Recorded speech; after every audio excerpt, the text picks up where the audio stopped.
뉴스룸의 앵커 브리핑, 제목은 일본을 다시 보며로 오늘 정했습니다. 사과 편지 보낼 생각은 털끝만큼도 없다. 위안부 피해 할머니들에게 사과 편지를 보낼 의향이 있느냐는 질문에 일본 총리 아베가 내뱉었다는 이 말. 이 말을 전해드리면서 저는 엉뚱하게도 쓰레기는커녕 낙엽 한 장 눈에 띄지 않았던 일본의 길거리를 떠올렸습니다. 때때로 부러웠던 감정을 가졌지만 이제 비로소 느껴지는 일종의 결벽증.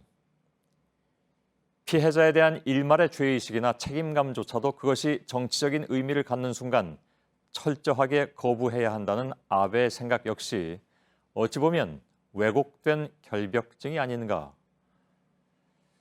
그래서 털끝만큼도 없다는 저 결벽을 넘어 오만으로까지 비춰지는 일갈은 섬뜩함을 느끼기도 합니다.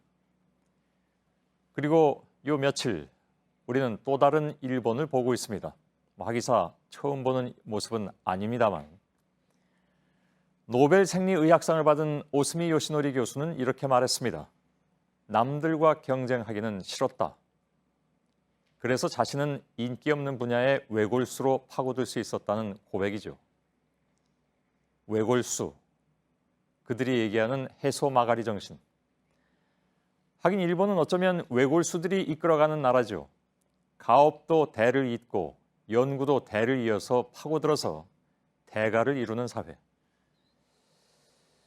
그런데 사실 이런 외골수가 가능하게 하는 것은 어쩌면 오스미 요시노리 교수의 그 고백 속에 답이 있는 것은 아닌가.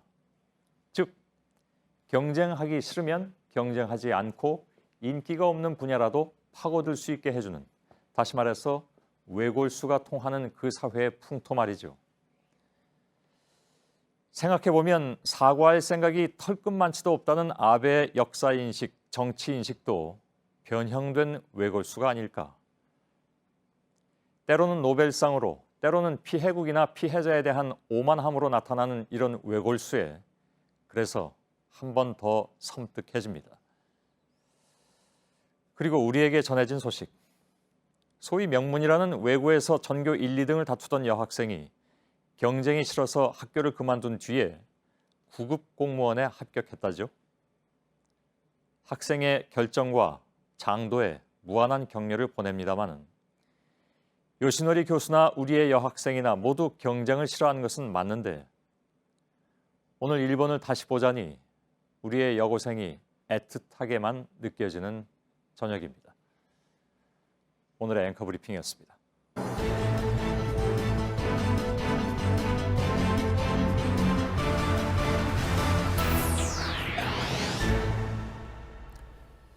뉴스룸의 앵커 브리핑을 시작하겠습니다. 그는 무엇이든 허투루 대답하는 법이 없었습니다. 평범해 보이는 듯한 질문 하나에도 어떻게 대답을 할까 몇 번이고 생각하는 눈치였고 사실 확인이 필요하면 옛날 자료까지 찾아와서 꼼꼼히 찾아본 다음에야 대답했습니다.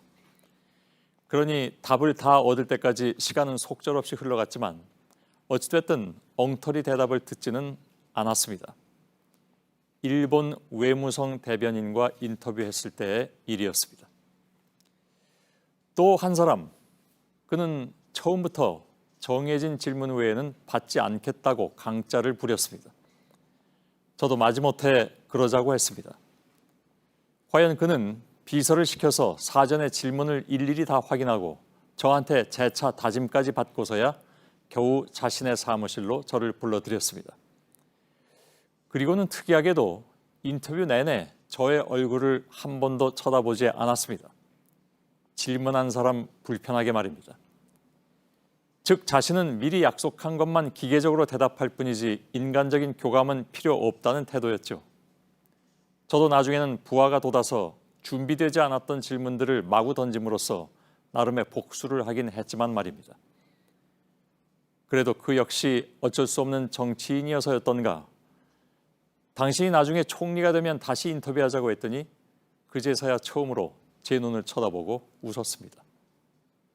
일본 방위 대신, 즉 우리로 치면 국방부 장관과의 인터뷰 때 일이었습니다. 마지막으로 인터뷰한 한 사람. 이 사람은 누구인지 미리 밝히고 말씀드리겠습니다. 그는 일본의 대표적인 우익신문인 산케이 신문의 사장이었습니다. 그는 아예 인터뷰를 대화가 아닌 기싸움 정도로 인식하는 것 같았습니다. 산케이 신문의 모든 부장들, 그러니까 정치부장, 경제부장, 사회부장 등 67명이나 배석을 시켰습니다. 특이한 것은 부장들은 제가 사장과 인터뷰하는 동안에 한마디도 하지 않고 인상만 쓰고 있었다는 것이었습니다. 어디 우리 사장한테 기분 나쁜 질문이라도 한번 해봐라 하는 분위기. 일종의 기죽이기였겠죠. 물론 그렇다고 기가 죽을 인터뷰어는 아니었지만 말입니다. 게다가 사장은 저에 대한 파일을 책 몇 권 겹쳐놓은 두께로 쌓아놓고 당신에 대해서는 이미 다 알고 있다 이런 표정을 짓고 있더군요. 이 모두가 11년 전인 2008년 2월에 일본 도쿄 출장에서 있었던 일입니다. 당시의 일화를 왜 이렇게 길게 말씀드렸는지 이미 아셨을 것 같습니다. 저는 3번의 인터뷰를 하고 나서 그들의 치밀함에 놀랐습니다. 그리고 요즘 벌어지고 있는 일본의 경제 보복이라는 것을 보면서 그 3사람과의 인터뷰를 떠올렸습니다. 그렇습니다. 그들은 치밀하고 집요합니다. 그렇다면 우리는 오늘의 앵커 브리핑이었습니다.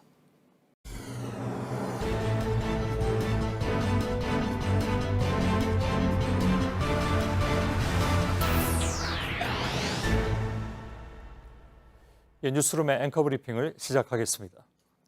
운이 좋게도, 정말 운이 좋게도 한국전쟁이 일어났다. 이것은 지난 2005년 아소다로 당시 일본 총무상이 한 말입니다. 그는 지금 일본의 부총리 겸 재무상입니다. 실제로 일본은 한국전쟁 당시에 어마어마한 전쟁 특수를 누렸습니다. 억지로 항복을 선언한 패전 이후에 대공황의 위기마저 거론됐던 경제는 군수물자를 판매하면서 기적적으로 살아났으니까요. 그 아소다로의 외조부이자 한국전쟁 당시 일본의 총리 요시다 시게루 역시 한국전쟁은 신이 일본에 내린 선물이다 이렇게 말하면서 가슴을 쓸어내렸다고 하죠. 한국전쟁의 최대 수혜자는 피 한 방울 흘리지 않고 막대한 부를 축적한 일본이었습니다. 그때 축적된 부는 그 극히 일부가 한일협정이라는 기울어진 협상의 결과물로 이 땅으로 들어왔고 불과 며칠 전 우리는 일본 극우 언론의 논설위원이 뱉어낸 다음과 같은 말을 또다시 들어야 했습니다. 한일 국교 정상화 3억 불이라는 그 금액이 지금 한국 발전의 기초가 됐다. 그는 10여 년 전 독도 논쟁이 불붙었을 때 독도는 한국 것, 다케시마는 일본 것이라는 참으로 해괴하고도 편리한 논리를 설파했던 사람이기도 합니다. 일본 극우의 논리는 바뀐 적이 없으며 바뀌지도 않을 것입니다. 이른바 경제보복. 보복이란 피해를 입은 사람이 행하는 마지막 수단일 터인데 그들이 입은 피해란 대체 무엇인가? 가해자가 오히려 피해자임을 자처하는 모순은 혐오의 정치적 언어를 낳고 그들이 쏟아내는 정치의 언어가 선량한 양국 시민들의 마음까지 갈라놓는 현실은 어떻게 극복해야 할 것인가? 그리고 여기 그들이 피해자가 되는 동안 오히려 가해자가 된 사람이 있으니 1940년대 일본에 끌려가 강제 노역에 시달리다가 이제는 노인이 되어버린 청년은 말했습니다. 나 때문에 이런 일이 벌어진 것 같아 미안합니다. 피해자이면서 졸지에 미안함을 느껴야 하는 이춘식 할아버지께 한국전쟁은 신이 일본에 내린 선물이다 라고 했던 일본 총리 요시다 시게루가 했다고 전해지는 말을 한마디 더 전해드립니다. 이제 일본은 살았다. 오늘의 앵커 브리핑이었습니다.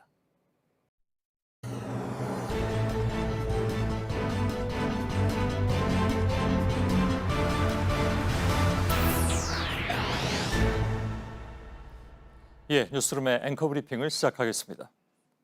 평소와 다를 것 없는 지극히 평범한 아침이었다. 가발을 쓰고 가짜 수염을 붙인 5명의 젊은 남자들이 뾰족하게 갈아둔 우산 꼬챙이로 기묘한 액체가 든 그 비닐봉지를 찌르기 전까지는 작가 무라카미 하루키는 물론 일본인 모두는 1995년 3월 20일 아침 그날을 잊을 수 없을 것입니다. 출근하는 직장인과 학생들로 붐비는 도쿄의 지하철 3개 노선 5개 전동차에서 일제히 살인가스가 살포된 순간. 일본 사회를 공포에 휩싸이게 만든 무차별 테러 옴 진리교 사건이었습니다. 옴 진리교의 교주 아사하라 쇼코는 공중부양과 물속에서 숨을 쉬지 않고 견디는 수중 쿤바카를 기적의 증거물로 삼았습니다. 얼핏 들으면 황당하게 치부될 일이었지만 그것은 끊임없이 반복되는 선전과 초자연적인 무언가에 대한 갈망이 합작해낸 사이비 종교의 참극이었습니다.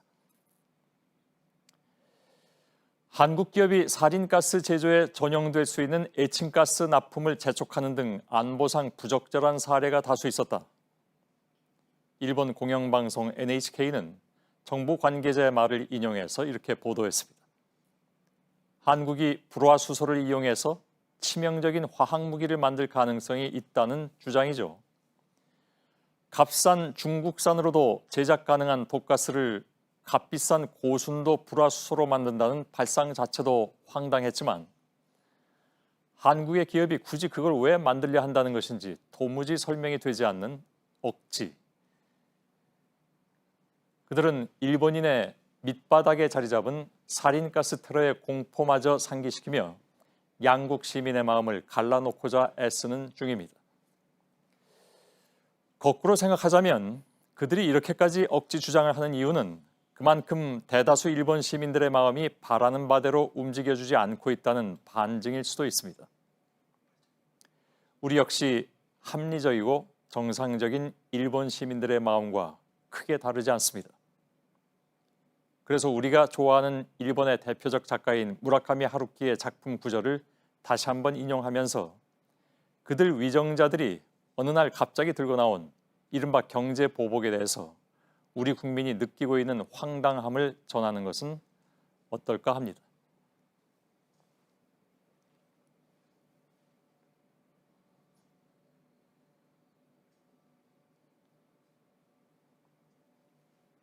오늘의 앵커 브리핑이었습니다.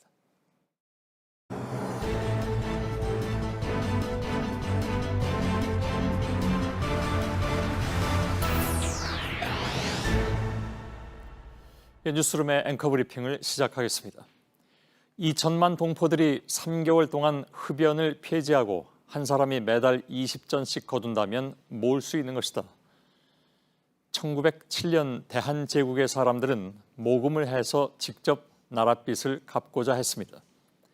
여성들은 비녀와 가락지를 내놓았고 심지어 9살 어린이 이용봉은 꼬깃꼬깃 모아둔 세뱃돈까지 내놓았습니다. 일본에게 강제로 빌린 1,300만 원의 차관 때문에 나라를 빼앗길지 모른다는 소식이 전해지자 보다 못한 시민들이 직접 나서기 시작한 것입니다. 비록 이 국채보상운동은 실패로 마무리됐지만 그들이 알리고자 했던 것은 조선인은 일본의 지배를 원하지 않으며 앞으로도 원하지 않을 것이라는 사실. 몇 년 전 JTBC 보도국에 배달된 성금 1,020만 원, 그리고 몇몇 분들이 더해준 성금들. 그는 굴욕적인 위안부 합의로 인한 일본의 돈은 필요 없으니 시민이 대신 모금이라도 해야 한다고 주장했습니다. 언론사가 모금의 주체가 될 수는 없는 일이어서 돌려드리려 해도 그는 늘 사양했죠. 그래서 저는 지금도 그 돈을 보관 중입니다. 언젠가는 뜻깊은 쓰임새가 있으리라는 소망과 함께 말입니다. 일본산 물건을 사지도 팔지도 않겠다는 자발적인 시민들의 움직임은 계속 확대되고 있습니다.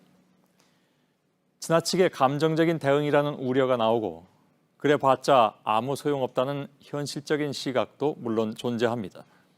실제로 일본에서는 이런 불매운동에 크게 신경 쓰지 않는다는 얘기도 들려옵니다. 냉정하게 본다면 틀린 말도 아니겠죠. 그러나 1907년을 살았던 9살 이용봉 어린이는 꼬깃꼬깃 접어둔 세뱃돈을 내놓았습니다. 2016년을 사는 한 시민은 가족이 함께 모은 1,020만 원을 보내왔죠. 그리고 오늘 2019년을 사는 시민들은 좋아하던 일본 맥주에서 손을 거두고 가고 싶었던 휴가 여행을 거두어 드립니다. 분명한 것은 그 모든 것들이 100여 년 전이나 지금이나 누군가가 시켜서 한 일이 아니라는 것. 그래서 함부로 무시되어서도 안 되는 일이라는 것이겠죠. 영화 속 그 대사는 그래서 아직까지도 유효하고 그것이 아직도 유효할 수밖에 없는 현실은 우리를 슬프게 하지만 말입니다.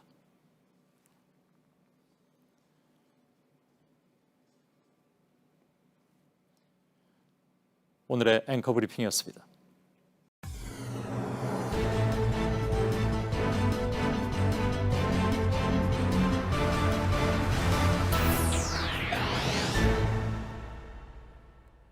뉴스룸의 앵커 브리핑을 시작하겠습니다. 신에게는 12척의 배가 있습니다. 일본이 수출 규제로 공격해온 이후에 명량에서 일본의 적선을 맞이한 이순신의 전선 12척이 입길에 올랐습니다.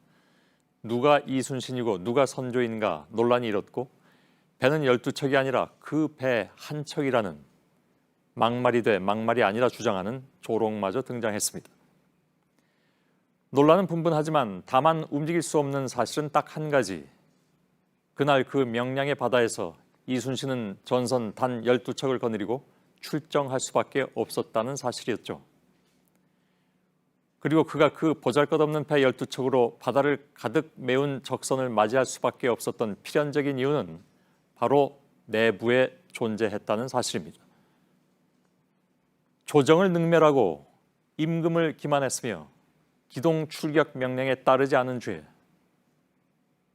바다를 지키던 그는 느닷없이 포승줄에 엮여 도성으로 압송됐는데 그 배경에는 임금의 두려움과 불신, 주변의 시샘과 잘못된 정보들, 관계가 좋지 않았던 또 다른 장수와의 갈등이 있었습니다.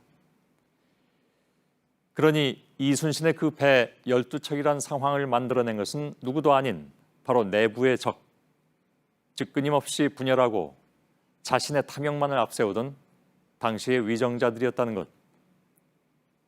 또한 그보다 중요한 것은 아마도 그 배 12척을 지켜낸 이들은 국난의 시기에 늘 그래왔듯이 그 뒤를 따르던 백성들의 작은 어선들이었다는 것이었습니다.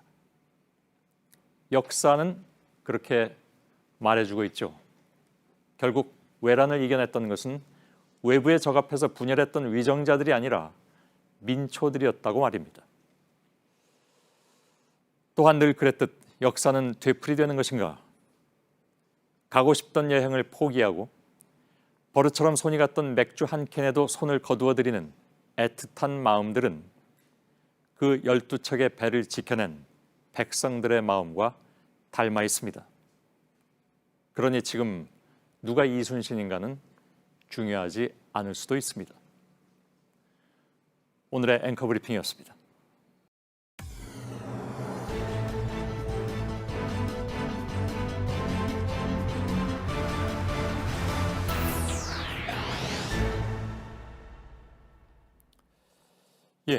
뉴스룸의 앵커 브리핑을 시작하겠습니다. 외계인은 절대 지구로 오지 않는다. 호텔 캘리포니아를 불렀던 이글스의 멤버 돈 헨리는 자신의 곡을 통해서 이렇게 주장했습니다.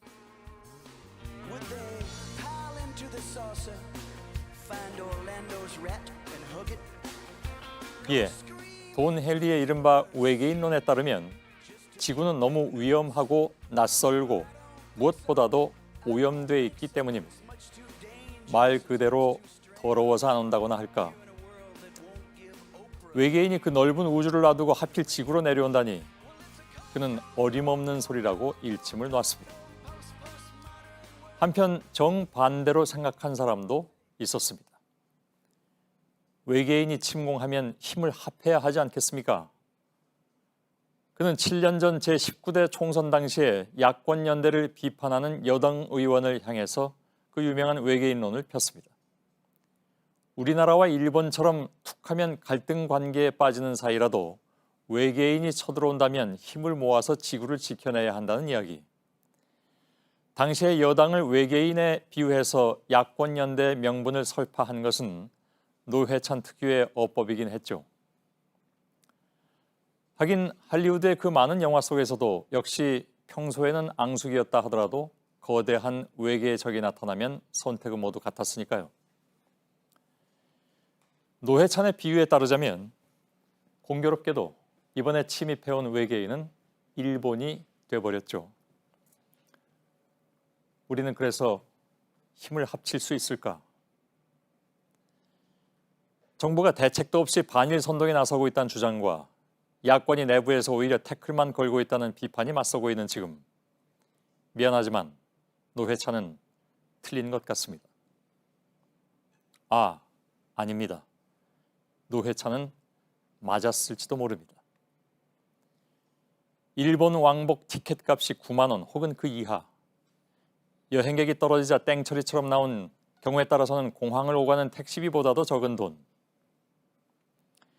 일본산 맥주값이 6캔에 5천 원, 국내 대형마트에서 재고를 정리한다면서 내놓은 가격, 생수값보다도 싼 값.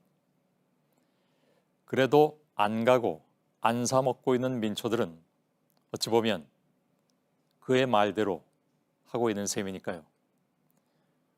오늘의 앵커 브리핑이었습니다.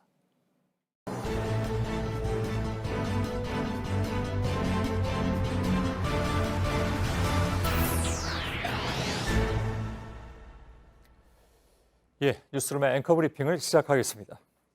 우산과 무릉은 풍일청명하면 서로 바라볼 수 있다. 1454년에 완성된 세종실록 지리지에는 날이 좋으면 맨눈으로 동쪽의 섬들을 바라볼 수 있다 했습니다. 우리 국토 최동단에 위치한 울릉도와 독도, 마치 형님과 아우같이 늘어선 두 섬은 하늘과 파도가 맑으면 서로 그 형체를 알아볼 수 있을 정도로 가까이 보인다는 이야기였습니다. 물론 억지 반론도 존재합니다. 일본 학계에서 독도 연구에 정통한 것으로 알려진 가와카미 겐조는 자신의 저서에서 독도를 볼 수 있는 거리는 고작 59km 이내라고 했는데, 그 말인즉슨 87.4km 떨어진 울릉도와 독도가 서로 보일 리가 없으니 세종실록 지리지의 기록 또한 허구라는 주장이었습니다. 그러나 지난 2014년 11월 5일 우산과 무릉은 풍일청명하면 서로 바라볼 수 있다는 기록이 사진으로 증명됐습니다. 사진가의 앵글은 울릉에서 꼬박 3년을 기다리면서 그 순간을 담아냈고, 붉은 아침 해가 뜨는 가장 한가운데 우리의 영토 독도는 또렷이 등장한 것입니다. 일본 영토에서 이러한 행위를 한 것은 받아들일 수 없다. 오늘 그들은 또다시 억지 주장을 꺼냈습니다. 우리 군이 우리의 영공을 침범한 러시아 군용기를 향해서 경고 사격을 한 것에 대한 반응이었습니다. 이렇게 해서 동해의 외롭지 않은 섬 독도는 한일 간 무역 분쟁의 와중에 또다시 그들의 무례한 입길에 오르내리게 됐죠.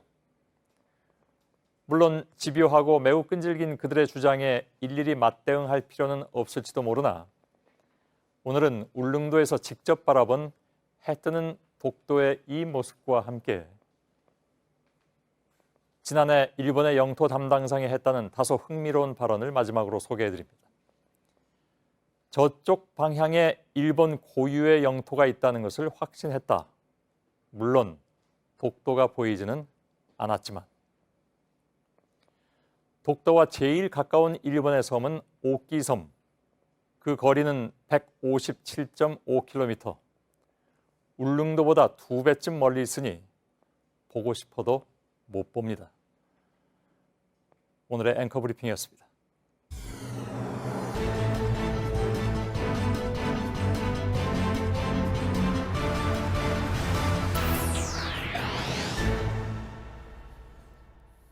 뉴스룸의 앵커 브리핑을 시작하겠습니다. 그는 한바탕의 전투가 끝나면 결과를 소상하게 기록해서 임금에게 올렸습니다. 작가 김훈에 따르면 이순신의 장계는 첫머리부터가 다른 문신들의 장계와는 판이하게 달랐다고 하는군요. 즉 고사나 고전을 인용하면서 임금을 칭송하는 상투적인 도입부를 쓰는 대신에 그는 다만 다음과 같이 썼습니다. 삼가 무찌르고 붙잡은 일을 보고합니다. 이렇게 시작된 그의 장계는 맞붙어 싸울 때 관노비 기이, 난성, 토병 박고산, 격군 박공산들은 전사하였습니다. 그는 이렇게 전투에서 몸이 상한 관노비, 산노비, 어부, 격군, 토병들의 이름과 작은 전공까지 세세하게 적어서 임금에게 보냈습니다. 간결하고 건조한 자신의 일기와는 사뭇 다른 모습이었죠. 아마도 그 까닭은 도성을 버리고 의지로 달아난 조정에서 가장 중히 여겨야 할 것들이란 유려한 미사여구나 공허한 충성의 언어가 아니라 다치고 부서져도 지키고자 하는 백성의 마음이라는 의미가 아니었을까. 물론 지키고자 했던 백성의 그 마음은 실패로 마무리된 경우가 많았습니다. 강제병합 이전에 진행된 국채보상운동이 그러하였고 1920년대 조선물산 장려운동 또한 마찬가지였습니다. 우리가 만든 것 우리가 쓰자. 비록 의병처럼 총칼을 들지는 못하였지만 마음이나마 의병이 되고자 했던 이들의 움직임은 일제의 분열 공작과 탄압으로 결국 무산되고 맙니다.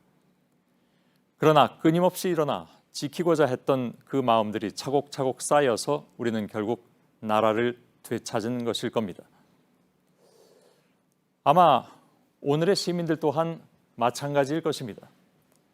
그들은 이순신의 장계 속에 등장한 그 사람들처럼 이름을 남기진 못할 것이나 스스로 움직이고 있으니 오히려 부끄러워해야 할 사람들은 자극적인 고함 혹은 유려한 미사여구 또는 애국을 앞세운 말들로 스스로를 포장하는 쪽이 아닐까. 그에 비하면 평범하디 평범했을 노비의 이름을 앞세운 이순신의 마음이란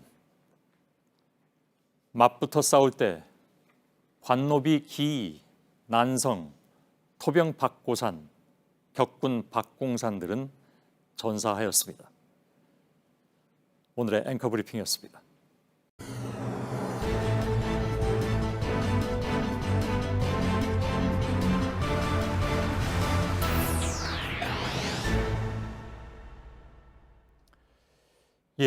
뉴스룸의 앵커 브리핑을 시작하겠습니다. 고결한 사람들이 사는 보석 같은 나라. 미국의 작가 펄 버그는 한국을 유난히 사랑했습니다. 우리나라의 구한말과 해방 시기를 배경으로 한 장편 소설까지 써냈을 정도였습니다. 그의 작품 살아있는 갈대에서 갈대란 등장인물의 별칭이자 가장 중요한 상징성을 담은 주제어였습니다. 즉 갈대란 불의와 폭력 앞에서도 꺾이지 않고 꿋꿋하게 저항했던 마치 시인 김수영이 이야기한 그 풀과도 같은 한국인의 정신을 상징하고 있었습니다. 일본의 침략이 본격화되었던 시기에 영국의 기자 맥켄지가 바라본 한국 역시 참담하고 비극적이었으나 아름다웠습니다. 그는 1907년 산속 깊은 곳에 숨은 의병들의 본거지를 찾아간 순간을 잊을 수 없다고 말했죠.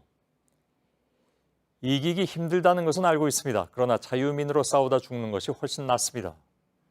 청년의 눈빛은 빛났고 입가에는 미소가 감돌았다고 합니다. 맥켄지가 세상에 알린 조선인의 모습은 그렇게 초라했지만 당당했습니다. 그런가 하면 한국의 의병이란 파리떼와 같다. 일본인의 눈에 한국의 의병이란 밟아도 일어나니 마치 파리떼와도 같이 지긋지긋하였을 것입니다. 이른바 힘이 약한 나라가 강대국에 병합됐고 왕과 대신들이 나서서 국권을 넘겨주었는데 백성들은 왜 끊임없이 저항하는가? 아마도 그들은 그때나 그리고 지금이나 한국인의 기질을 도통 이해할 수 없을 것입니다. 지방공항에서 시작된 일본행 편 비행 축소가 결국 인천공항까지 옮겨왔다고 하죠. 누가 부추기거나 강요한 적이 없지만 결과는 이렇게 나타나고 있는 중입니다. 짐짓 아무 일 아니란 듯 보고 있던 일본의 매체들도 이쯤에 와선 신경을 곤두세우기 시작했다는 소식을 오늘 전해드렸습니다. 텅 빈 일본 의류 매장의 주차장과 편의점의 일본 맥주 코너, 그리고 일본행 비행기. 여의도의 요란한 설전과는 상관없는 살아있는 갈대들의 소리 없는, 그러나 묵직한 전쟁. 오늘의 앵커 브리핑이었습니다.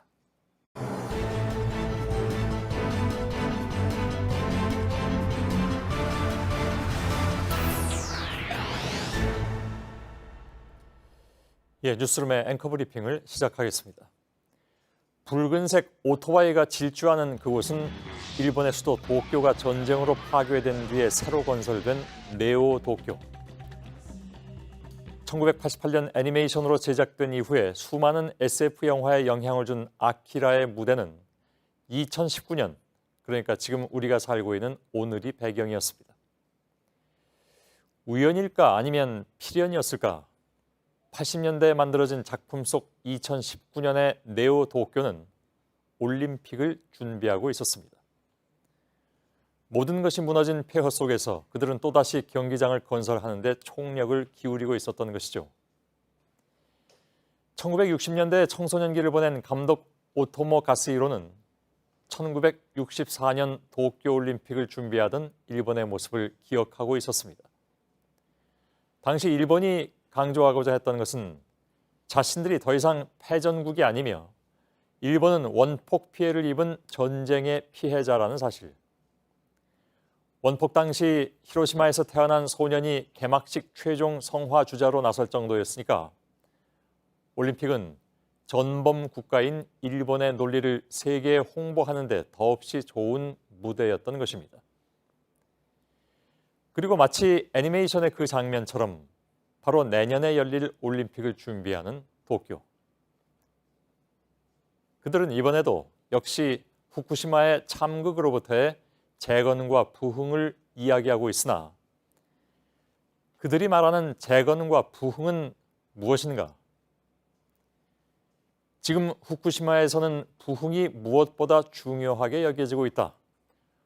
오염이 있음을 잊어버리고 싶고 다행인지 불행인지 방사능은 눈에 보이지도 않는다. 후쿠시마를 잊게 하기 위해서 매스컴은 더욱 올림픽의 열기를 올릴 것이고 올림픽에 반대한 국민은 비국민이라 불리는 때가 올 것이다. 전 교토대학의 핵물리학 교수 고이데 히로아키의 말처럼 그 저희는 이미 다 드러나 있습니다.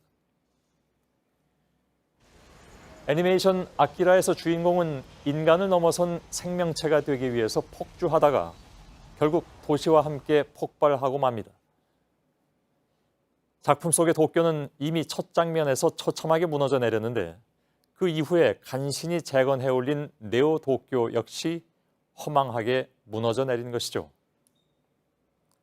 물론 감독은 그럼에도 불구하고 다시 일어설 인간의 끈질긴 생명력을 이야기하고자 했겠지만 그것은 건드려서는 안 될 영역까지 침범해서 다스리고자 했던 인간의 욕망이 가져온 참혹한 말로였습니다. 작품이 제작된 시기는 일본 경제 버블이 정점에 이르렀던 1988년. 그들이 자신감으로 넘쳐 흐르던 시기였는데 아마도 지금 그들은 그때와 똑같은 생각을 하고 있는지도 모르겠습니다. 그러나 과거를 치유하는 대신 그저 덮어두려고만 했던 탐욕의 세상을 향해서 오래된 작품이 보내온 묵직한 경고. 네오 도쿄의 2019년은 바로 오늘입니다. 오늘의 앵커 브리핑이었습니다.